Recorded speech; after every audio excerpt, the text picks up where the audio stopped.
Excellent. இந்த சாப்டரில் என்ன பார்க்க போகிறோம் அப்படின்னா பட்ஜெட்டிங் பற்றி பார்க்க போகிறோம். ஸோ நம்ம ஆல்ரெடி என்ன பார்த்துருக்கோம் அப்படின்னா மொத்தமாக 5 கான்செப்ட் பார்க்க போகிறோம். ஃபஸ்ட்டு மட் பாயிண்ட் பிரின்சிபல் பற்றி பார்த்தோம். அதுக்கப்புறம் அக்கௌண்டிங்ஸ்னால் என்ன அப்படிங்கிறத தெரிஞ்சுக்கிட்டோம். இந்த கிளாஸில் என்ன தெரிஞ்சுக்க போகிறோம் அப்படின்னா பட்ஜெட்டிங்னா என்ன அப்படிங்கிறத பற்றி தெரிஞ்சுக்க போகிறோம். ஓகே, பட்ஜெட்டிங் அப்படின்னா என்ன அப்படின்றத ஒரு சிம்பிளான ஸ்டெப்பில் இப்போ தெரிஞ்சுக்கலாம். ஓகே, பட்ஜெட்டிங் அப்படிங்கிறது ரொம்ப ரொம்ப சிம்பிளான விஷயங்க. இந்த 4 விஷயந்தான். ஒன்று என்ன அப்படின்னா நம்மக்கிட்ட இருக்கிற கேஷ், கையில் இருந்தாலும் சரி பேங்க்கில் இருந்தாலும் சரி, எவ்வளவு கேஷ் இருக்குது, இதை லிக்விட் கேஷ் அப்படின்னு சொல்லுவாங்க. அதாவது ரெடியாக இருக்கிற கேஷ் நம்ம வேணால் செலவு பண்ணிக்க முடியும். அது கூட எவ்வளவு இன்கம், இந்த மாதம் நமக்கு இன்கம் எவ்வளவு வர்றதுக்கு வாய்ப்பு இருக்குது அப்படிங்கிறது 2வது பாயிண்ட். அதுக்கு அடுத்தது என்ன அப்படின்னா என்னென்னலாம் இந்த மாதம் செலவு இருக்குது அப்படிங்கிறது 3வது பாயிண்ட். அதுக்கு அடுத்தது என்ன அப்படின்னா reserves for the future expenses. Most of the people பார்த்திங்கன்னா இந்த 2ஐயும் கரெக்டாக கணக்கு வச்சுப்பாங்க.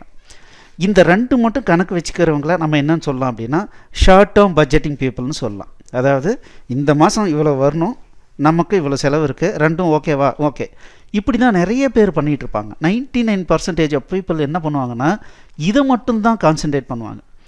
இப்படியே வாழ்க்கையை வாழ்ந்துக்கிட்டே இருப்பாங்க. வாழ்க்கை எப்போவாவது ஒரு பிரச்சனை வருதுன்னா ஐயோ அதுக்குள்ளார பிரச்சனை வந்துருச்சே, எனக்கு முடிவு வரப்போதா அப்படின்னு ஃபியர்னஸ் வர்றதுக்கு வாய்ப்பு நிறைய இருக்குது.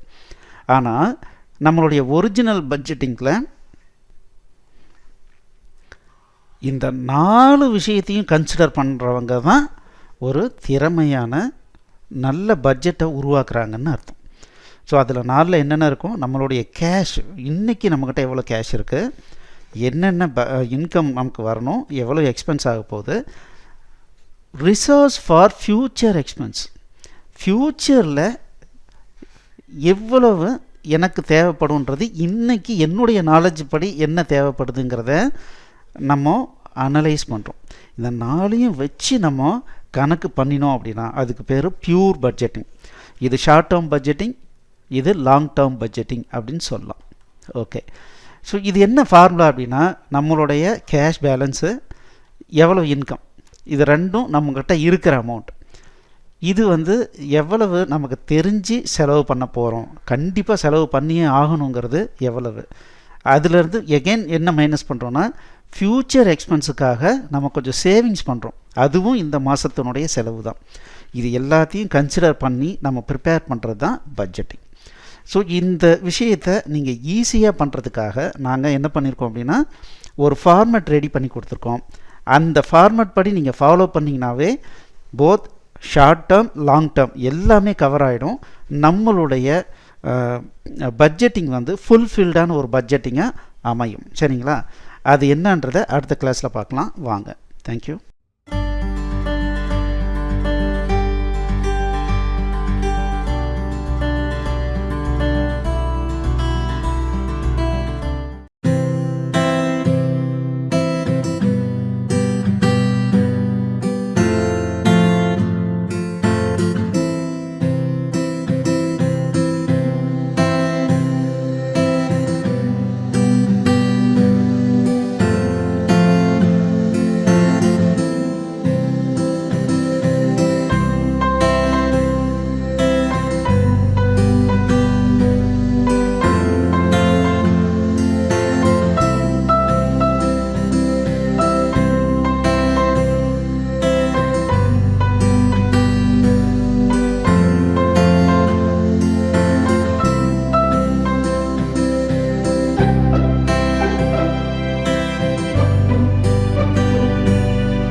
எக்ஸலண்ட்.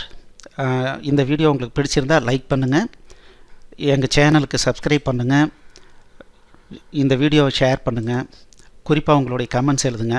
மேலும் எங்களுடைய அனைத்து கோர்ஸ் என்னென்ன வச்சுருக்கோன்றதை பார்க்குறதுக்கு கீழே இருக்கிற டிஸ்கிரிப்ஷனை கண்டிப்பாக படிங்க. தேங்க்யூ.